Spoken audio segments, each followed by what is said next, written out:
অবশেষে আলোর মুখ দেখছে দীর্ঘ প্রতীক্ষিত পদ্মা ব্যারেজ প্রকল্প। ভারতের ফারাক্কা ব্যারেজের নেতিবাচক প্রভাব মোকাবেলা এবং দেশের দক্ষিণ পশ্চিমাঞ্চলের মরণাপন্ন নদীগুলোকে বাঁচাতে একনেক সভায় চূড়ান্ত অনুমোদন পেয়েছে এই মেগা প্রকল্প। রাজবাড়ীর পাংশায় নির্মিতব্য এই ব্যারাজ দেশের প্রায় ৩৭% এলাকার ভাগ্য বদলে দেবে বলে আশা করা হচ্ছে।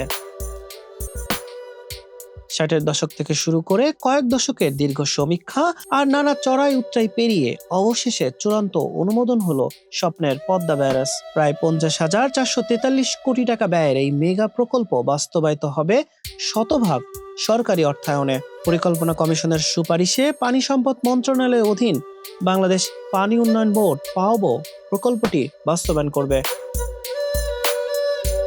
প্রকল্পের প্রতিবেদনে বলা হয়েছে, পদ্মা ব্যারাজের প্রকল্প এলাকা বাংলাদেশের প্রায় ৩৭%। রাজবাড়ী জেলার পাংশা উপজেলায় পদ্মা নদীর উপর এই ব্যারেজ এবং বিদ্যুৎ কেন্দ্রগুলো নির্মাণ হবে। ২.১ কিলোমিটার দীর্ঘ মূল ব্যারেজে ৭৮টি স্পিলওয়ে, ১৮টি আন্ডারস্লুইস, 2টি ফিশপাস, নেভিগেশন লক এবং গাইড বার থাকবে। এর ফলে তৈরি হবে ১৬৫ কিলোমিটার দীর্ঘ এক বিশাল জলাধার, যেখানে প্রায় ২৯০ কোটি ঘনমিটার পানি সংরক্ষণ করা সম্ভব হবে। এই প্রকল্পে জলবিদ্যুৎ উৎপাদনের পরিকল্পনা রয়েছে সরকারের। পদ্মা ব্যারেজ প্রকল্পে ১১৩ মেগাওয়াট উৎপাদন ক্ষমতার 2টি জলবিদ্যুৎ কেন্দ্র নির্মাণ করা হবে, যা জাতীয় গ্রিডে যুক্ত হয়ে স্থানীয় সেচ ব্যবস্থায় ভূমিকা রাখবে। অর্থনীতিবিদদের মতে, এই প্রকল্প বাস্তবায়িত হলে জাতীয় জিডিপিতে প্রায় 0.৪৫% প্রবৃদ্ধি ঘটবে।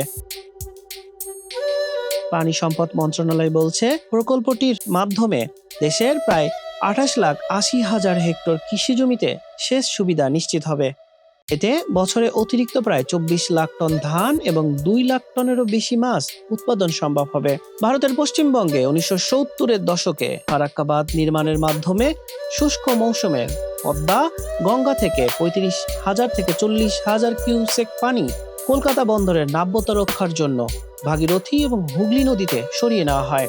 পানি সম্পদ মন্ত্রণালয় বলছে, গড়াই, চন্দনা ও হিসনা নদীর নাব্যতা ফেরাতে কয়েকশো কিলোমিটার নদী পুনর্খনন করা হবে এই প্রকল্পের আওতায়। প্রকল্পের মোট ব্যয় ধরা হয়েছে ৫০,৪৪৩ কোটি ৬৪ লাখ টাকা। তবে প্রকল্প বাস্তবায়নের সুপারিশে প্রথম ধাপে ৩৩,৪৭৪ কোটি ৪৫ লাখ টাকা ব্যয়ের প্রস্তাব দেওয়া হয়েছে। ২০৩৩ সালের জুনের মধ্যে প্রকল্পের প্রথম ধাপ শেষ করার লক্ষ্য নির্ধারণ করা হয়েছে।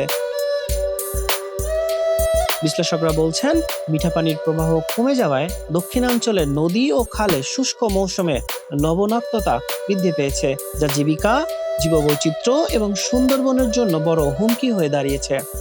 কমিশনের মতে, এইসব এলাকায় পদ্মায় ভূপৃষ্ঠস্থ মিঠা পানির প্রধান উৎস। দেশের ১/৩ মানুষের ভাগ্য বদলে দিতে পারে এই পদ্মা ব্যারেজ। হাসান শাহরিয়ার, মানব কণ্ঠ।